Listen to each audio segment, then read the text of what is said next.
everyone, this is Supriya Malhotra working as an assistant professor in RKIT Medical and Technical Campus. So in this video I am going to tell you about fundamental forces. Remaining fundamental forces हमारे पास previous video में हमारे पास gravitational forces and electromagnetic forces के बारे में discuss किया था. इस video में हम न्यूक्लियर फोर्सेस के बारे में डिस्कस करेंगे. Nuclear forces also fundamental forces. So nuclear forces में हमारे पास दो टाइप के फोर्सेस होते हैं. First one is strong nuclear forces and second one is weak nuclear forces.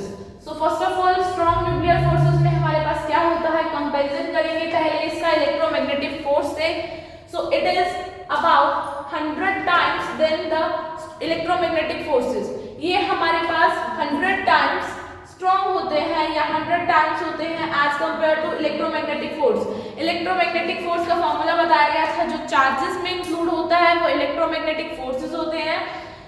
तो फोर्स का फॉर्मूला हमारे पास वहां था F = K Q1 Q2 by R². ये भी हमारे पास इनवर्स स्क्वायर लॉ को फॉलो करता था इलेक्ट्रोमैग्नेटिक फोर्स. सो ये हमारे पास इलेक्ट्रोमैग्नेटिक फोर्स के बारे में था. So next one is about strong nuclear forces, that these are short range forces. short range forces का मतलब क्या है कि इनका ऑर्डर जो होता है वो विद इन द न्यूक्लियस होता है, that is 10⁻⁻15 मीटर. 10⁻⁻15 मीटर इनका हमारे पास रेंज होती है न्यूक्लियर फोर्सेस की. सो हमारे पास ये न्यूक्लियर फोर्सेस जो होते हैं वो न्यूक्लियस के अंदर ही रिएक्ट करते हैं. जैसे कि हमारे पास न्यूक्लियस के अंदर इलेक्ट्रॉन होते हैं. इलेक्ट्रॉन न्यूक्लियस के अंदर जिस तरह से हमारे पास प्रोटॉन और न्यूट्रॉन होते हैं, तो प्रोटॉन हमारे पास पॉजिटिवली चार्ज होते हैं, न्यूट्रॉन पे हमारे पास न्यूट्रल चार्ज होता है. तो कोई ना कोई हमारे पास फोर्स वहां पर एग्जिस्ट कर रहा होगा जिसकी वजह से न्यूक्लियस के अंदर these proton and neutrons are bind together. तो वो फोर्स जो होता है वो हमारे पास that is due to nuclear strong nuclear forces. So nuclear forces की वजह से ही हमारे पास न्यूक्लियस के अंदर ये जो न्यूक्लियॉन्स होते हैं वो बाइंड अप होकर रहते हैं. तो जैसे मैंने बताया कि प्रोटॉन के अंदर भी हमारे पास न्यूक्लियर फोर्सेस लग रहा होता है. न्यूट्रॉन के अंदर भी न्यूक्लियर फोर्सेस लग रहा होता है, और प्रोटॉन और न्यूट्रॉन के बीच में भी हमारे पास न्यूक्लियर फोर्सेस लग रहा होता है. तो स्ट्रॉन्ग न्यूक्लियर फोर्सेस के बीच में मेडिएटिंग पार्टिकल क्या होते हैं, वो पाई मेसॉन्स होते हैं. सो पाई मेसॉन्स हमारे पास मेडिएटिंग पार्टिकल होते हैं स्ट्रॉन्ग न्यूक्लियर फोर्सेस के अंदर. सो सबसे पहले बात आती है कि मेडिएटिंग पार्टिकल क्या होते हैं हमारे पास. मेडिएटिंग पार्टिकल्स होते हैं हमारे पास जब हमारे पास इंटरेक्शन हो रही होती है, तो इंटरेक्शन जो होती है वो किसी ना किसी एक्सचेंज पार्टिकल्स के कारण ही हो रही होती है. उनको हम मेडिएटिंग पार्टिकल बोलते हैं. उन्हीं एक्सचेंज पार्टिकल्स को हम मेडिएटिंग पार्टिकल्स बोलते हैं. इस केस में स्ट्रॉन्ग न्यूक्लियर फोर्सेस के केस में हमारे पास जो कि पाई मेसॉन्स होते हैं. सो इंटरेक्शन जो होती है इसके अंदर हमारे पास वो इमीडिएट पार्टिकल के साथ ही होती है. इमीडिएट पार्टिकल का मतलब क्या है हमारे पास, लेट अस सपोज कि मेरे पास प्रोटॉन और इस तरह से न्यूट्रॉन और प्रोटॉन इस तरह से बाइंड अप है न्यूक्लियस के अंदर.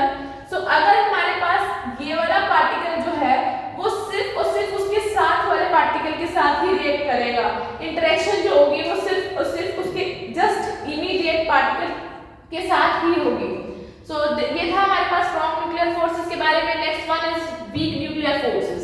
सो वीक न्यूक्लियर फोर्स के बारे में हायर क्लासेस में ज्यादा पढ़ते हैं, लेकिन अभी बेसिक आइडिया में हम क्या पता करेंगे वीक न्यूक्लियर फोर्सेस के बारे में.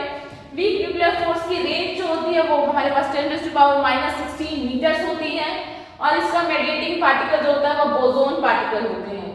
सो ये था हमारे पास वीक न्यूक्लियर फोर्स के बारे में. सो अब बात करें कंपैरिजन की वीक न्यूक्लियर फोर्सेस के बीच में और nuclear forces strong nuclear forces के बीच में. तो वीक न्यूक्लियर फोर्सेस जो होते हैं वो हमारे पास इनकी स्ट्रेंथ जो होती है कंपेयर करें चारों फंडामेंटल फोर्सेस की स्ट्रेंथ कंपेयर किए जाए जब, तो ग्रेविटेशनल फोर्सेस जो होते हैं वो सबसे वीकेस्ट होते हैं, और न्यूक्लियर फोर्सेस जो होते हैं वो स्ट्रॉन्गेस्ट होते हैं हमारे पास.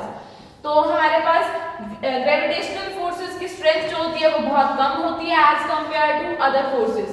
सो अगर हम कंपैरिजन चार्ट ड्रॉ करें इनके बीच का, चारों फंडामेंटल फोर्सेस के बीच का कंपैरिजन चार्ट ड्रॉ किया जाए, that is forces are strong nuclear forces, weak nuclear forces, electromagnetic forces and gravitational forces.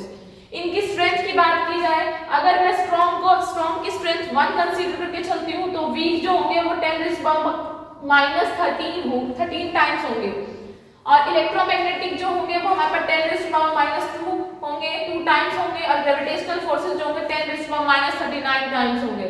और रेंज की कंपैरिजन की जाए अगर तो स्ट्रॉन्ग न्यूक्लियर फोर्सेस की रेंज जो होती है वो 10⁻15 मीटर्स होती है, वीक न्यूक्लियर फोर्सेस की range 10⁻16 metres, whereas electromagnetic forces और ग्रेविटेशनल फोर्सेस जो होते हैं वो इनफाइनाइट रेंज तक एक्ट करते हैं। हमारे पास इनफाइनाइट रेंज होती है इनकी, हमारे पास इलेक्ट्रोमैग्नेटिक फोर्सेस की भी और ग्रेविटेशनल फोर्सेस की भी। Now last one is mediating particle in these four fundamental forces. Strong nuclear forces के लिए हमारे पास mediating particle बाय mesons होते हैं, वीक न्यूक्लियर फोर्सेस के लिए हमारे पास mediating particle bosons होते हैं। नाउ इलेक्ट्रोमैग्नेटिक के केस के अंदर हमारे पास फोटॉन्स के कारण होते हैं, mediating particle फोटॉन्स होते हैं हमारे पास। Last one is gravitational force के अंदर हमारे पास अज्यूम किया गया है अभी इस पार्टिकल की डिस्कवरी चल रही है, अभी कॉन्टिन्यूटी चल रही है, लेकिन उसके लिए भी एक नाम दिया गया है हमारे पास ग्रेविटोन। सो ग्रेविटोन अभी एग्जिस्ट करता है ऐसा तो माना गया है, लेकिन अभी इसकी डिस्कवरी चल रही है कॉन्स्टेंटली। सो मेडिएटिंग पार्टिकल क्लियर होना चाहिए आपको कि मेडिएटिंग पार्टिकल क्या होता है हमारे पास। सो मेडिएटिंग पार्टिकल वो पार्टिकल होता है जब इंटरेक्शन हो रही है अगर हमारे पास वो किसी ना किसी एक्सचेंज पार्टिकल्स के कारण हो रही है तो उसको हम मेडिएटिंग पार्टिकल कहते हैं। आई होप कि ये चारों के चारों fundamental forces that is gravitational forces, electromagnetic forces, strong nuclear forces and week nuclear forces आप लोगों को क्लियर हो चुका होगा। So thank you.